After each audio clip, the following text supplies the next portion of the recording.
हमारा चौथा क्वेश्चन है, यदि a और b दो परिमेय संख्याएं हो तो a प्लस b बराबर -15/11, तो b प्लस a ज्ञात कीजिए। यहाँ अगर ध्यान से देखें तो दोनों को ही जोड़ा गया है, a और b और b और a, बस उनके क्रम को बदल दिया गया है। मतलब ये क्रम विनिमय के नियमानुसार है कि चाहे a प्लस b को जोड़ें या b प्लस a को, आंसर यही आएगा -15/11। इसे हम कुछ इस तरह लिखेंगे, a प्लस b बराबर -15/11, तो b प्लस a बराबर क्या होगा। अब आप लिखेंगे योग के क्रम विनिमय अनुसार a प्लस b बराबर b प्लस a बराबर -15/11, जो कि पहले से क्या है, दिया है। अब आते हैं पाँचवें क्वेश्चन पर। पाँचवें क्वेश्चन पर ठीक यही क्वेश्चन है, a plus b b plus a, इसमें से a गायब है या पहली संख्या गायब है। तो हम अगर ध्यान से देखें तो हम ये देख रहे हैं कि दूसरी संख्या तो इसमें है लेकिन पहली संख्या नहीं है जो यहाँ है। इसका मतलब ये होगा 5/-11। तभी हम चाहे 5/-11 प्लस -12/7 को जोड़ें, चाहे -12/7 प्लस 5/11 को जोड़ें, ये दोनों आपस में बराबर होंगे। तो यहाँ करना कुछ नहीं है, बस हमें रिक्त स्थान भरना है। हम लिखेंगे योग के क्रम विनिमय अनुसार, यहाँ होगा 5/-11। फिर यहाँ देखें 3 अंक यहाँ पूरे हैं, जबकि 3 पद यहाँ पूरे हैं, जबकि यहाँ 3 पदों में से एक पद नहीं है। यहाँ खाली स्थान को हम भरेंगे। अगर ये इक्वल हैं तो क्रम विनिमयानुसार खाली स्थान का मतलब होगा 5/6, क्योंकि यही यहाँ नहीं है। सरल करना है, छठवां क्वेश्चन है, सरल करना है। सरल करने में फिर से आ गया, 3 पद हैं, 3 पद में से किसी भी 2 को हम पहले जोड़ें, आंसर वही आएगा।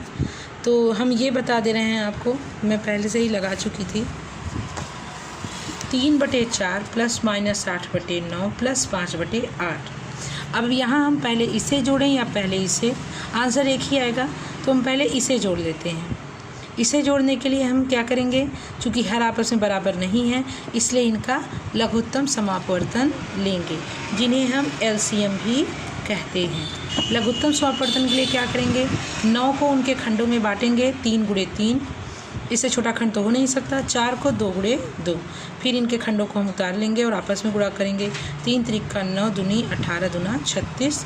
तो 4 और 9 का LCM हो गया 36। 36 को 4 से भाग देंगे, 4 9 9 आएगा। 9 का 3 में गुणा कर देंगे, 3 × 9 प्लस -8, 9 चौक 36, तो 4 का इसमें गुणा कर देंगे। इसको ऐसे ही हम उतार लेंगे। इनको हम तब तक ऐसे उतारते जाएंगे जब तक कि ये दोनों का योग P और Q के इक्वल ना हो जाए, मतलब भिन्न स्वरूप में ना आ जाए। 3 × 9 = 27 प्लस 8 चौक 32, माइनस चिन्ह उतरेगा क्योंकि 8 का चिन्ह माइनस है, बटे 36। फिर से इसको उतार लेते हैं, आगे चलते हैं इक्वल का निशान लगा के। 27 - 32/36 प्लस 5/8। फिर से इक्वल का निशान लगा के 27 - 32 को आपस में घटा देते हैं क्योंकि इनके चिन्ह विपरीत हैं। घटाने पर 5 आएगा और चिन्ह बड़ी गिनती का मतलब माइनस लगेगा। अब ये PQ के स्वरूप में दोनों फिर से आ गए। अब हम फिर अगर यहाँ देखें ध्यान से तो हमें स्पष्ट समझ में आ रहा है कि हमारा अंश आपस में बराबर नहीं है, इसलिए हम फिर से 36 और 8 का लघुत्तम समापवर्तन या LCM लेंगे। 36 को हम खंडों में अगर बांटते हैं तो 3 × 3 × 2 × 2, मतलब 3 × 3 = 9, दूनी 18, दूना 36। 8 को 2 × 2 × 2। अब यहाँ हम 3 × 3 का एक ही खंड है तो इसको उतार लेते हैं, लेकिन ये भी देख रहे हैं कि 2 के 2 खंड हैं। यहाँ हम 2 का वही खंड उतारेंगे जो सबसे बड़ा होगा। ऊपर वाले में 2 के 2 गुणनखंड हैं, जबकि नीचे वाले में 2 के 3 गुणनखंड हैं। तो हम ये वाला उतारेंगे और ये वाला नहीं उतारेंगे।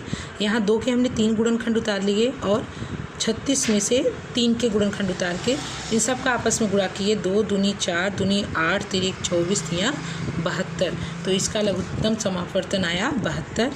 फिर 36 दूना 72, तो -5 × 2, 8 × 9 72, तो 9 का गुणा ऊपर हो जाएगा 5 में। -5 × 2 = 10 प्लस 5 × 9 = 45, -10 प्लस 35 बराबर 35/72। चिन्ह बड़ी गिनती का मतलब प्लस, आंसर आ गया। ठीक ऐसे ही आपका 6 का दूसरा क्वेश्चन भी लग जाएगा। अब आते हैं हम 7th के सेवेंथ के इन क्वेश्चन में देखिए दोनों क्वेश्चन लगभग एक ही हैं, योग की संक्रिया पर ही जुड़े हुए हैं। यहाँ बस अलग अलग लिखा गया है, सरल कीजिए और यहाँ लिखा है योग की संक्रिया के प्रगुणों का प्रयोग करिए। तो 3 × 7 प्लस यहाँ देखें तो 3 पद हैं, जबकि यहाँ हमारे पास 4 पद हैं। 3 वाले पद मैंने ऊपर आपको एक बता दिया, इसलिए इसको मैं नहीं बताऊँगी। एक संकेत दे रही हूँ कि यहाँ आप देख रहे हैं 14 और 14 ये हर आपस में बराबर हैं, इसलिए इन 14 को हम आपस में इक्वल करके ऊपर वाले को बड़े आसानी से जोड़ लेंगे, मतलब -5 + -11/14। यहाँ लघुत्तम समापवर्तन 14 का नहीं लेना है। अब आते हैं इसकी तरफ, ये थोड़ा सा आपको ट्रिकी लगेगा। यहाँ सबसे पहले हमें माइनस चिन्हों को ख़त्म करना होगा और 3 को एक दूसरे के पास और 5 को एक दूसरे के पास। यहाँ हम देखिए क्वेश्चन को मैंने जैसा तैसा उतार लिया।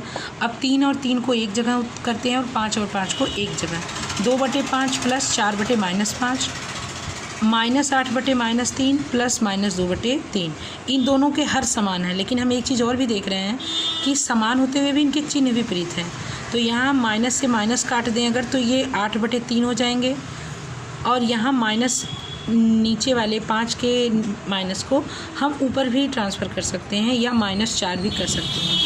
अब ये 5 और 3 हो गए। अब हमने इसका इक्वली जोड़ दिया क्योंकि हर समान है। -5 को उतार लिया, यहाँ -3 को तीन को उतार लिया, यहाँ 5 को, दोनों को आपस में जोड़ दिया। 2 + -4 और 8 + -2, इन दोनों को जोड़ते हैं। 2 - 4 = -2 और 8 - 2 = 6।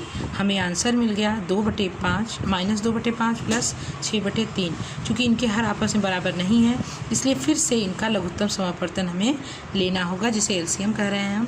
5 × 3 × 1 या 5 × 15, तो 15 लेते हैं। 5 × 15, 3 का ऊपर गुणा होगा -2 × 3 + 3 × 5 = 15। अब 5 का ऊपर गुणा होगा 6 × 5, 2 × 6 चिन्ह माइनस का प्लस 6 × 5 = 30। अब यहाँ हम देखते हैं 1 + 1 माइनस से घट जाएंगे, चिन्ह बड़ी गिनती का। यहाँ हम 30 में से 6 घटा दें 24, चिन्ह बड़ी गिनती का, प्लस होने से यहाँ प्लस लिखा नहीं जाएगा, /15। अब अगर हम और भी देखें तो इसे और सरल कर सकते हैं, जो कि आप 7th में पढ़े हैं। 3 का अगर भाग दे दें, 3 × 5 = 15 और 3 × 8 = 24, 8/5 यही हमारा आंसर होगा, क्योंकि इससे ज़्यादा ये छोटा नहीं हो सकता। अब आपका चैप्टर 1 भी ख़त्म हो गया। मैं आपसे नोट्स की उम्मीद करूँगी।